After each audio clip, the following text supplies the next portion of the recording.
Insulin plant একটি ভেষজ গাছ যার বৈজ্ঞানিক নাম কস্টাস ইগনিয়াস। অনেক দেশে এটি ডায়াবেটিস নিয়ন্ত্রণে সহায়ক উদ্ভিদ হিসেবে ব্যবহার করা হয়। গবেষণায় পাওয়া গেছে গাছটির মোটা সবুজ পাতা শরীরে ইনসুলিন সেন্সিটিভিটি বাড়াতে সাহায্য করে এবং রক্তের শর্করা কমাতে ভূমিকা রাখে। প্রতিদিন সকালে মাত্র একটি তাজা পাতা ভালোভাবে চিবিয়ে খাওয়ার সবচেয়ে প্রচলিত উপায়। অনেকে শুকনো পাতা গুঁড়ো করেও ব্যবহার করেন, তবে মনে রাখতে হবে এটি কখনোই ইনসুলিন বা ডাক্তারের দেওয়া ওষুধের বিকল্প নয়।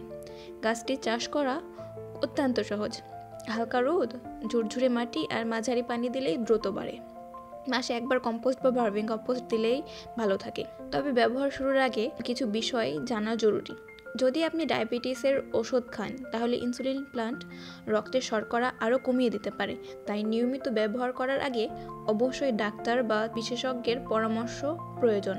আপনিও বাসায় এইরকম একটি ভেষজ গাছ রাখতে পারেন। খুব অল্প দিনেই চারা দিয়ে ভরিয়ে দেবে এবং আপনি সারা বছর আপনার চাহিদা মেটাতে পারবেন।